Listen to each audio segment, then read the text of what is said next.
هذه القصيدة مهداة للشيخ الوافي محمد بن بخيت الحناحنة بمناسبة زواج ابنه عدي حفظه الله. كلمات الشاعر عطله خويتم الجابري الحربي، أداء صوت حرب يوسف الجابري. يا حمود ابشر بعزك وابن عمك عضيد، افتخر في خوتك للرجال الطيبين،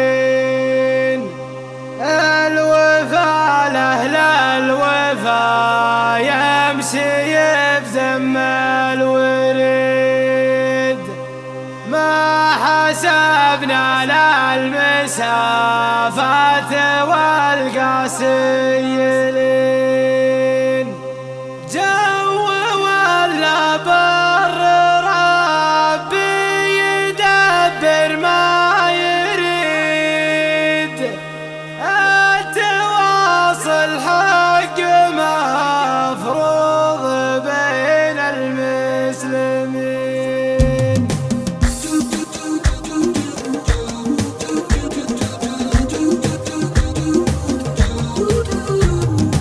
يا حمود ابشر بعزك وابن عمك عضيد، افتخر في خوتك للرجال الطيبين، الوفا لأهل الوفا يمشي بدم الوريد، ما حسبنا للمسافات والقاسيين،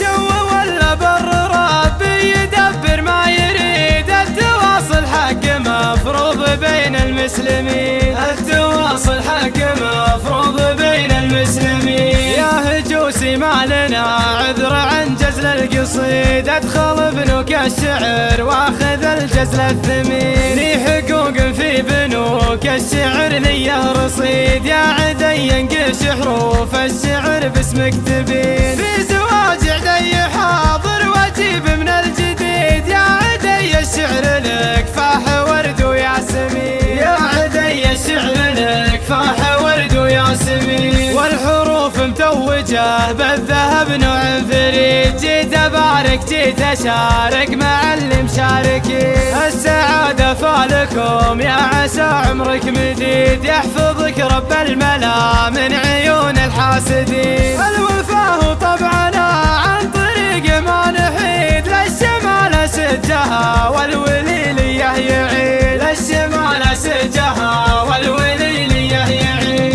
يما الاردن وجهتي للوفا ما هو بعيد، ناصله للطيب والشعر ميعاده يحيد، يما الاردن وجهتي للوفا ما هو بعيد، ناصله للطيب والشعر ميعاده يحيد، يا سلام الله عليكم وهذا يوم عيد، في محل عامر بالوفا طول السنين، جتني الاخبار بالفعل والعلم الاكيد، نعم فيكم يا محمد عشير الغانمين، نعم فيكم يا محمد عشير الغانمين، من قبيله وافيه صيتها صيت مجيد، لا دعينا عندهم من غلاهم حاضرين، من قبيله وافيه صيتها صيت مجيد، لا دعينا عندهم من غلاهم حاضرين، انتم الحناحنة ساسكم ساس جويد، في عسر ولا يسر بالمواقف صامدين، الوفا والطيب مغروس فيكم ما يبيد، صيتكم بالطيب دايم يسر السامعين، صيتكم بالطيب دايم يسر السامعين، والفخر نسبت حر يفيد ويستفيد، صالح اللي لا نصيته تحطه باليمين، شامخ بالطيب والعرف والراية السديد، من قبيله وافيه للجزالة شامخين، العبابيد